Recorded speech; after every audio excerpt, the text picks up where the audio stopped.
Hello everybody, welcome back to the channel. So in today's video, we are going to be talking about Real Madrid potentially signing Kylian Mbappé. And I'm going to be explaining why I am even talking about this on a Barcelona channel because it is very important. And I know that we have to also understand that we have to potentially face a very strong Real Madrid next season. And Barcelona have to be prepared. But here's the thing, should Barcelona and us fans actually be afraid of a Real Madrid that will be having Kylian Mbappé and also Alphonso Davies? That is also going to be another question that we are going to be answering in this video. So if you guys are new here, welcome to the channel. I'm happy that you guys are here. This is where we talk about everything regarding FC Barcelona and also sometimes football in general and what's currently going on in the world of football. So if this is the thing for you, please feel free to subscribe to the channel and also like this video. I would really appreciate it. So let's talk about the current news regarding Kylian Mbappé. And it says here that Mbappé has now informed PSG president that he will leave the club as a free agent. The terms of the departure are yet to be fully agreed, but he will leave for sure from Paris in the summer. Kylian Mbappé has yet to fulfill his commitments to the club. So look, I can understand where Mbappé is coming from. I know why he wants to leave PSG. That is because he wants to further his career. He wants to get better. He wants to win the Ballon d'Or. He wants to win the Champions League. He is not able to do that, and he has not been able to do that with PSG. And I'm pretty sure that there are so many clubs out there that could suit Kylian Mbappé, but he wants to go to a club where they are very much well established. Like for example, if you went to under construction teams like Arsenal, Barcelona, Bayern Munich, or Liverpool, he would not be able to find the instant success that he is looking for because he's 25 years old. He wants to win the Ballon d'Or tomorrow. He wants to win the Champions League in about 2 days. He wants it fast. And so to him, it would make much more sense for him to go to a well-constructed team like either Manchester City or Real Madrid. Now, here's the thing.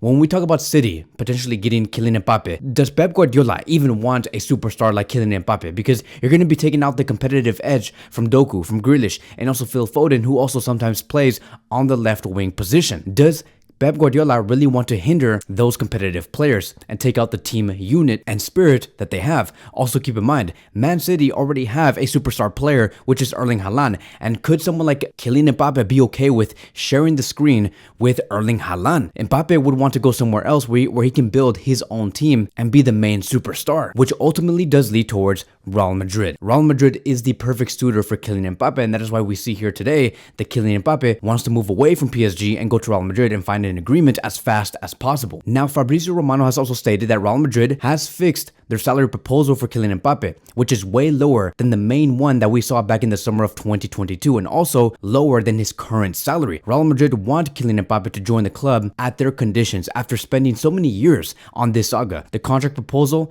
has already been in Kylian Mbappe's hands. He knows the details that Real Madrid are offering. So ultimately, Kylian Mbappé is moving away from PSG not because he sees a bigger offer at Real Madrid. He's not moving for money. He's moving because he wants to hire his career. He was so close to winning the Champions League back in 2020 after losing to Bayern Munich 1-0. He was so close to winning the Ballon d'Or, or maybe, but coming in at third place and right behind Erling Haaland and Lionel Messi. And so to him, he believes the best chance to win the Ballon d'Or and also the Champions League would be to go to Real Madrid, where he can also build extremely fast in terms of chemistry with the midfield that he will be seeing, which will be Camavinga, Tchouaméni, two players who are also from France and do play with him with the French national team. Now, it's scary to even think about what type of team Real Madrid could assemble next season because Real Madrid have also potentially reached an agreement with Alphonso Davies, and the only thing that is left is for Bayern Munich to say, okay, it is fine. The details are okay. We're happy with the transfer fee. Go ahead. Alphonso Davies can go to Real Madrid. So the fact that they can field a starting 11 of Carvajal,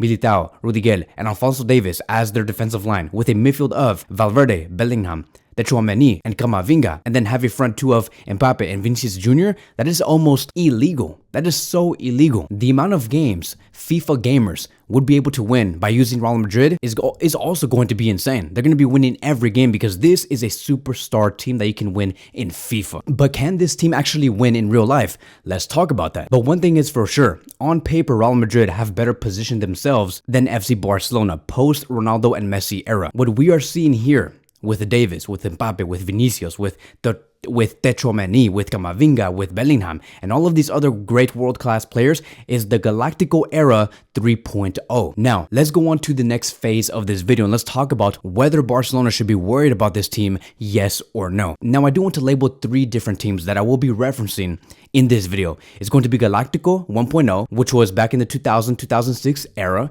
Galactico 2.0, which happened between 2009 and 2013, and then Galactico 3.0, which is the team that we will be seeing next season, which started back in 2022 and will probably end until 2029. Okay, those are 3 different teams, 3 different eras, 3 different Galactico teams assembled by Real Madrid. Now, the Galactico 1.0 team that was assembled back in 2000 through 2006, they did not really win much. It started with Florentino Perez first coming in, and he said, I'm going to be signing Luis Figo back in the summer of 2000. He also signed Zidane. A year later, he signed Ronaldo in 2002. He signed David Beckham in 2003, brought in Sergio Ramos from Sevilla, also signed Roberto Carlos back in 1996, and then he had the academy players, which was Raul and Iker Casillas, and that is how the Galactico 1.0 team was assembled. In the 2000 and 2001 season, they won La Liga. They also won another La Liga during the 2002 and 2003 season.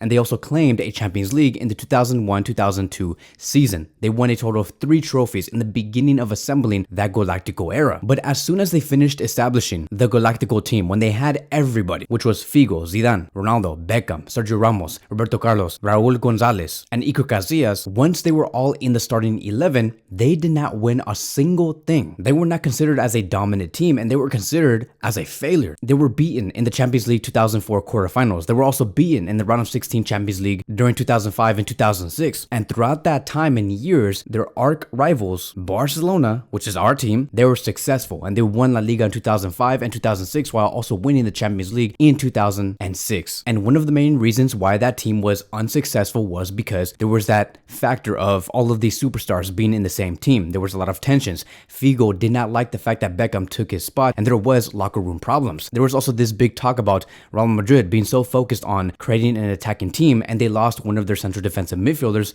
which was Michele, who was again one of their most important central defensive midfielders and created that balance. But because Florentino Perez was so focused on just signing superstars, it led towards a very unbalanced squad, which was only about the attack and nothing about the defense. And that is what ultimately led towards the Galactico project into becoming a failure. And they did not win anything while Barcelona won a lot of trophies. This is the reason why we see today Perez spending so much money on a player like Tchouaméni, is because he learned from his mistakes 20 years ago. And even before Tchouaméni, he had Casemiro, and even before Casemiro, they also had Khedira and also Xabi Alonso. Now you may say, okay Kevin, there you go. The reason why this Galactico era that we see today is going to be much more successful than the one that we saw in 2000 is because now they have a true central defensive midfielder, which is Tchouaméni. So your points are invalid. This 3.0 Galactico era will definitely be successful. But here's the thing. Remember, like I said, Florentino Perez did learn from his mistakes before Casemiro and before Tchouaméni with Khedira and Xabi Alonso. And throughout that time when Real Madrid had Khedira and Xabi Alonso, you guys already know what happened in the 2010 era. Barcelona were even more successful, even after having a much more balanced team. During that 2010 era, which was Galactico era 2.0, Barcelona won 3 La Ligas and 2 Champions Leagues. So you can see the consistency that is going on here, the constant story. Every time Real Madrid assemble a Galactico team, Barcelona always comes out on top for some reason. So to wrap this all up, the Galactico era that happened back in 2000 through 2006, it was not a success. Even after signing players like Raul, Zidane, Figo, Ronaldo, Beckham, Roberto Carlos, it was a disappointment because in those 5 seasons, they won no Champions League and only won 1 La Liga. And on Barcelona's part, they had Ronaldinho, Eto'o, and Puyol. Fast forward into the 2010 era. Again, I don't even have to explain what happened throughout that time, but Real Madrid had Ronaldo, Di Maria, Ozil, Khedira, Alonso, Benzema, Ramos, Pepe, a prime Casillas, and Barcelona still won. So for some reason, Barcelona always thrive under a Galactico era Real Madrid. So this summer that we are going to, right, and now let's go into the present day. This summer that we are going to, we have the opportunity to strengthen that point even more, and Barcelona have to respond. Laporta has to respond. Yes, Real Madrid will be signing Alphonso Davies Davies and Kylian Mbappé. Yes, it will be a great world-class team. I'm not trying to take anything away from Real Madrid. They're going to be having a great team that's going to be having a lot of success. But the one team that can always stop them has always been, and historically has been, FC Barcelona. As long as Barcelona do their part and we focus on ourselves by building a true collective team. Because to Barcelona, it never really mattered who Real Madrid signed. They always came out with a great response and was able to beat a superstar squad. We just have to take care of ourselves and have a great coach, which is why I do say that in this summer, we have a great squad. We have great quality players, but we are missing some pieces. And that is a great world-class central defensive midfielder and a great left winger that can stretch the pitch, that can have 1v1 abilities. And to me, at the moment that I am recording this video, it's starting to seem like Barcelona will be focusing on Zubimendi and Rafael Leao. Are these two players at the same stardom of Kylian Mbappé or someone like Alphonso Davies or someone like Tchouaméni? No. But what these two players will do, even though they're not the biggest superstars in the world, is complete the Barcelona team. And that is the only thing that we need in order for us to defeat this Real Madrid team on steroids. Will it be difficult? Of course, it has to be difficult. It will be difficult. That's the only thing that we expect next season, is to really fight for La Liga against this Real Madrid team. So of course this is going to be hard. I'm not saying that it's going to be easy, but the fact that Barcelona have the way and the path to be competitive against this Real Madrid team, even by not even signing the best superstars in the world, that is what makes this Barcelona team so great. And that is why I do believe that these players should not be afraid of who Real Madrid sign. Us fans, us Barcelona fans, should not be afraid of who Real Madrid sign. We just have to focus on ourselves, because historically it gives us the answers on what happens in the end. And so that is going to be wrapping up today's video. Thank you guys so much for watching, and I will see you guys in the next one.